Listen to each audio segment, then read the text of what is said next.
sisters and my brothers, fathers, here to help the single mothers, mothers. All we need is one love. All we need is one. You're in the studio with Willie P.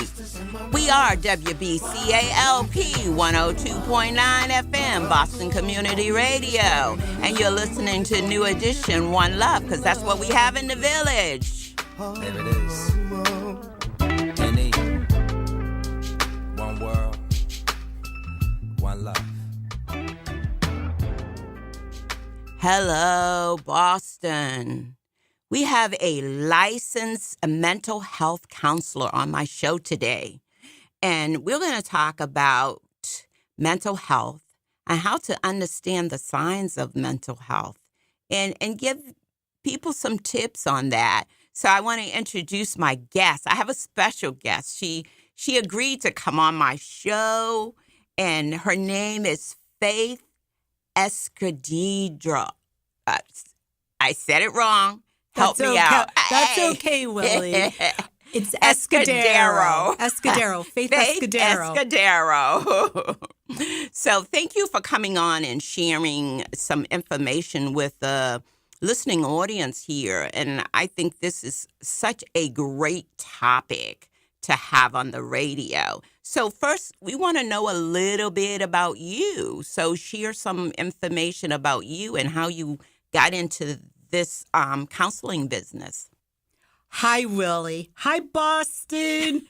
I'm so grateful to be here. Thank you for inviting me, Willie. And it's so interesting, the song that you played, One Love, because the more a person cultivates mental health inside, that's what happens. One love just naturally starts happening within a person's life, within their home, within their community. And so I find that song that you played so fitting.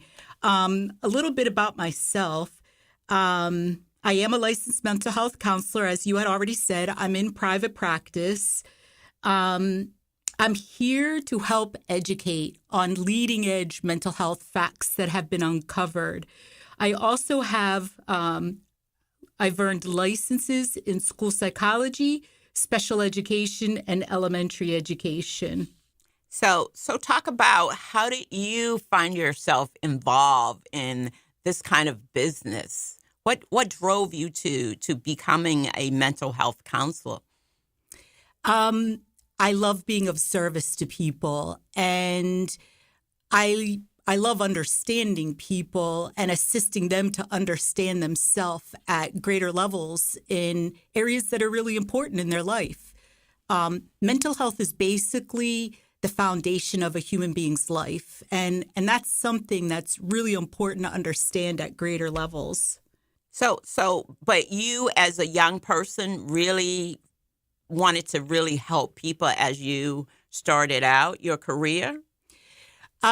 Like so many young people, I understood things could be better inside, within my family, within my community. I grew up in a community, a blue-collar community, where it wasn't unusual, honestly, to see a student go out on a gurney from an overdose. So it was what I grew up with inside of myself, what I was confused about, what I was struggling with, and also what I was witnessing within my family and my community that led me to want to understand mental health much more. And over time, learning about it inside of myself and inside of others, it's really become a passion. For your work. Yes. Yeah. So currently, what is the understanding of mental health currently? What's the understanding? So it's interesting you bring that up, because the approach I specialize in is very leading edge science.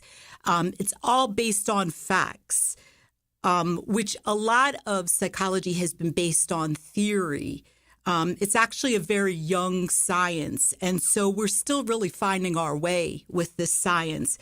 One of the important things to really understand that we're uncovering at greater levels is that you can basically break a human being down into two parts. One part biology, which is their living matter, what you can see, taste, touch, smell through the biological senses. The other major part of a human being is their psychology. Their psychology is their invisible part of themselves. Thoughts, feelings, perspectives, decisions, learning, and behavior. And it comes from our power inside, which is also invisible. But we actually use our mental health to even understand our biology, when we're well, when we're sick, how to take care of ourselves. And in doing that mental health, people, I know that people still find seeking help through their trauma. What does that look like? What is that picture of a person who needs mental health? What does that look like for that picture? If we were looking at someone who needed it, what were some of their emotional changes we would see? So I'm going to try to keep it super simple so it's really relatable. Mental health begins first understanding it inside of yourself. The more you understand your mental health and how it works, then you're more naturally able to understand it in other human beings. So to understand your own mental health, it's really being aware of, increasing awareness of how often the duration, the intensity of the stress you experience inside, or the insecurity or the distress you experience inside. That can include worry. That can include anxiety or fears. That can include emotional reactions such as anger. It also could be how busy your mind is, how much you get into your head. It could also be how personally you take things, or maybe things that have happened in your past that have really affected you, and how easily or how often does that keep coming up in present time? How much do you keep reacting to that in present time? So, there's a lot. Is that answer your question? No, I keep going. This is interesting. This is interesting because I think people sometimes can get really stressed and they don't know how to handle it or don't deal with it. And that's when it becomes overwhelming. I just from my own personal feelings, sometimes when I get too much on my plate, I can get overwhelmed, and it stops you in your tracks. It really stops how you deal with it. That's the issue of, I can kind of deal with it. I go in a corner and I sit. But people who are having these emotions, that's what we were talking about, identifying those. What's too much? So understanding the feeling you're living in is part of self-awareness. That's being educated more how you work inside psychologically. And it's unlimited how much you can understand that. Also, what we're uncovering, leading edge, essential mental health facts. The way our power is built inside, we have these capabilities that are just a part of us. And it's all about being educated in them. It's all about understanding at greater levels of consciousness. When I'm feeling stressed, how do I self-calm? And it's actually called resilience. That's the technical word. The thing is we are built to self-calm. We just have to understand at greater levels how to do that. It's about being educated. And that's really what about leading it, mental health counseling is about, based in these leading edge facts about mental health. Is I spend a great deal of time with my clients, helping them to understand more how to respond to these signals of using our power in less conscious ways, such as being overwhelmed, such as going into fear or anxiety or anger. These are signals, they're indicators, they're communicators that there's more to understand about oneself and access those capabilities that are already inside. So I'll give you a quick example, and I'm keeping it simple because we only have 30 minutes here. No, do your thing. Okay, so When a baby is crying, when an infant is crying, there is this tendency for the caretaker to go over and start comforting through potentially rocking the baby. Okay, so from a lower level of awareness, we can think it's the rocking that's calming the baby. It's actually in those moments, the baby is going into a state of psychological listening, observing and noticing the movement that's happening within their body. And as they observe and notice, their mind clears of the fearful thoughts, of the angry thoughts, of the emotional thoughts, okay? And so it's this natural clearing of the mind that the baby goes into a resilient, grounded state. And so these are leading edge mental health facts that I could be helping you to understand or anybody understand at greater levels. And then you're able to more easily self-calm or self-soothe in those moments when you're experiencing distressing thoughts or feelings.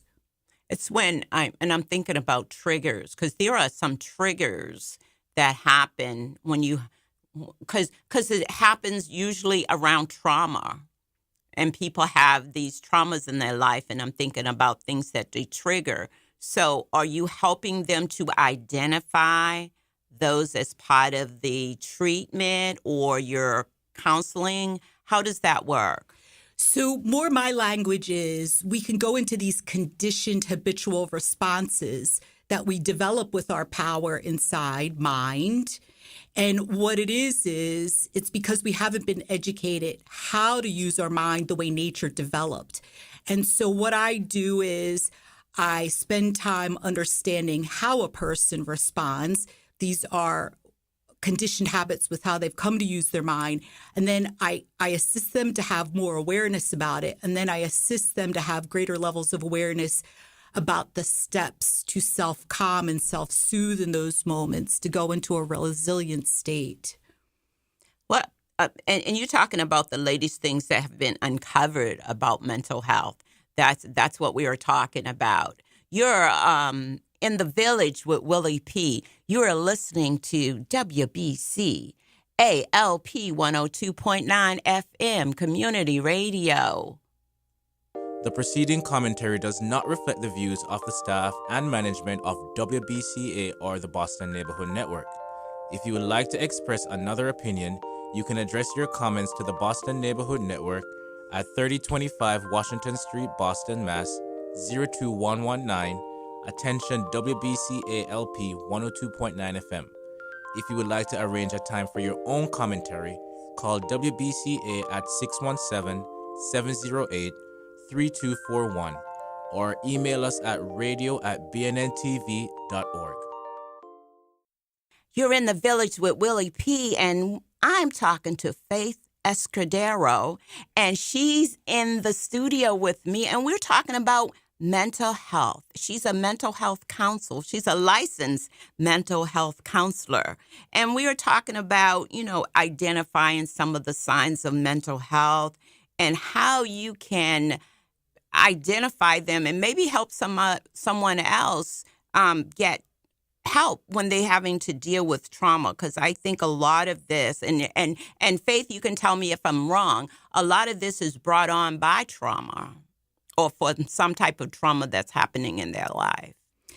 So one of the things I want to make clear is that mental health has literally nothing to do with level of academic education, level of socioeconomic status, any demographic factor, such as race, such as religion. Mental health is something inside of us, in every single human being, and it's unlimited how much mental health any human being can cultivate. And the more a person invests in cultivating more mental health, in being educated in their mental health, they're going to live their best life. They're going to understand their true self, their authentic self more purely, more clearly. And that in itself can be very healing. So So one of the reasons there can be so much trauma out there is that a child growing up in a family where they haven't healed from whatever they've been through, and they innocently keep using their mind in that from those unhealed experiences, and they don't realize it, but they're responding and seeing that child from those unhealed experiences, and it's not intentional, but the way they're seeing the child and responding to the child can then pass on their trauma to the child. So sometimes mental health within a community can be something that's been experienced in the culture some time ago that hasn't been healed. It can be something that's been experienced in the family that hasn't been healed and is passed on. There's a lot of ways that trauma can happen. But with this new leading edge mental health facts, we're uncovering that trauma can be healed at greater levels than we've understood before. That it's the healing that can happen inside is actually very unlimited. So there's a lot more hope for the human spirit, regardless one's background or what they've been through. It's really about understanding inside and listening to that inner knowing. It's time for me to reach out for assistance to heal inside, to cultivate more mental health. And I really encourage the listeners out there to do it. There has been a myth that you're weak or you're crazy if you reach out for help. And I'm saying to you from mental health facts, it's actually wise, it's courageous.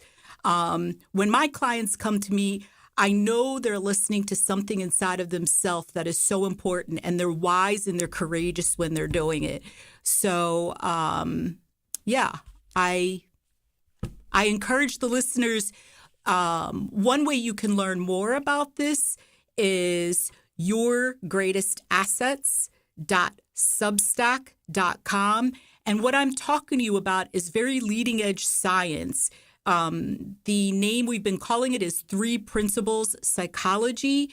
You're not necessarily going to find any of this in conventional psychology or conventional mental health counseling. So I wanted to give you a heads up about that. Right.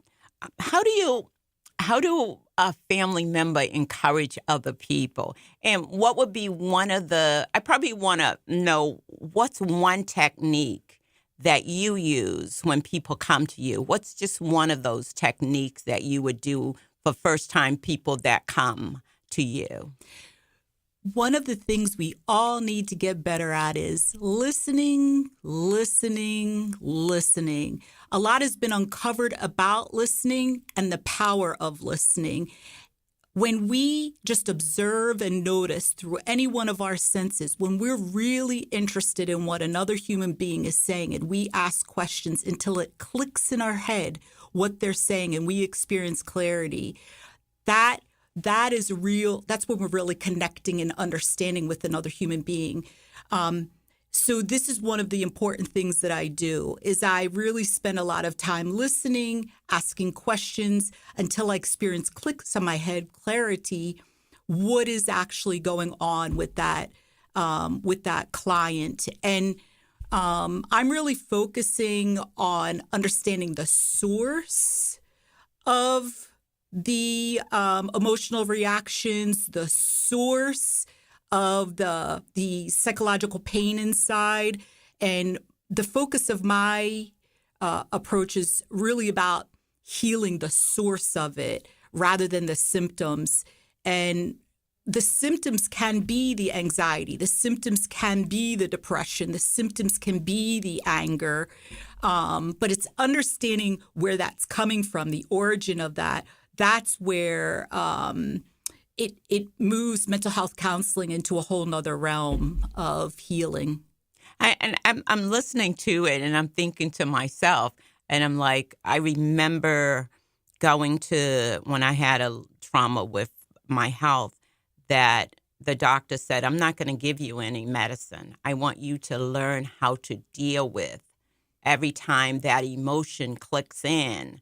Learn how to deal with that emotion that you're feeling. And I'm so glad he did do that, not give me medicine, but make me learn how to deal with that emotion or whatever that trigger was. And I can get, I can get in my head and I think I think I'm pretty normal, but you're right. We what's normal? What's normal? In the realm of things, I think everyone thinks that they're kind of normal. I don't need to have that. But you really do need, when you can't get past that trigger, and I like the way you saying, listening. We need to listen and find out what the underlining. And I think that's so important. How do you get them to get there when you're talking? It's a one-on-one case. So healing can be biological. Healing can be psychological, and so it's one of the things that I do is not only am I really listening when I'm talking about listening.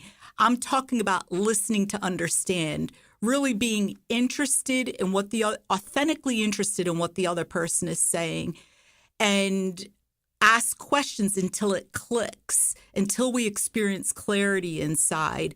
I'm sorry, could you say your question? And I just got a little lost. No, it's fine. You're exactly right. You answered it.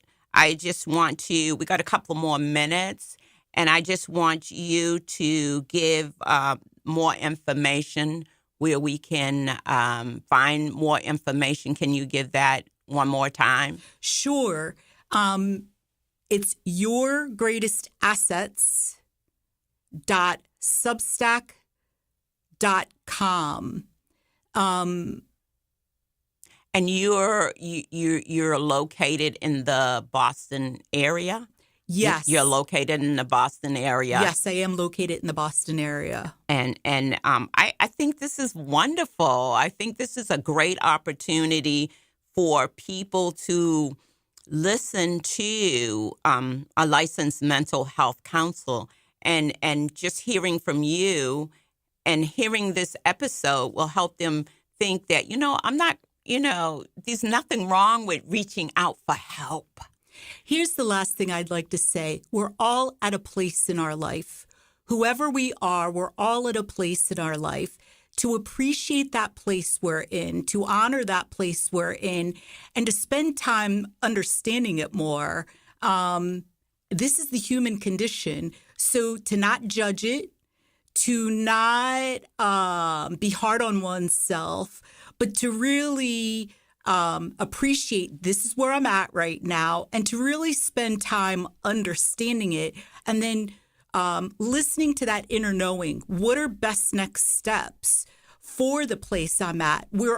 No matter what age we are learning creatures, and the more we invest in learning whatever we need to learn, we're going to get to that best next place in our life that we're meant to go to. So it's really not about comparing yourself with other human beings where you're at. When we start comparing ourselves with other human beings, that can lead to poorer mental health, because we're all individuals. We all have our own purposes in life and abilities and backgrounds. And it's really just appreciating that and understanding that at greater levels. Faith Escudero, thank you for coming on my show. I know for a fact, whoever listens to this podcast or radio, they're going to be more educated about sharing this kind of information with other people and saying, there's nothing wrong with you. You just need a little help. Greater understanding of oneself, self-awareness. Willie, it's been an absolute pleasure. Thank you so much for inviting me. I am passionate about speaking this. In the case anyone out there wants to invite me to speak more about it, please contact me. I can give you my email address, whatever is best. Yes, thank you. Okay. Thank you for coming on. My pleasure. Yes. You know, mental health and emotional well-being are not luxuries. They are essential for living a healthy and fulfilling life. Yes. By prioritizing our mental and emotional health, we are investing in our overall wellness. We owe it to ourselves to make mental and emotional wellness a top priority. Yes. We in the village want you to have an emotional wellness. So until next time, you are listening to WBCALP 102.9 FM, Boston Community Radio, and you're listening to Sunday Morning, Wally Ali, and we will see you next time. See ya.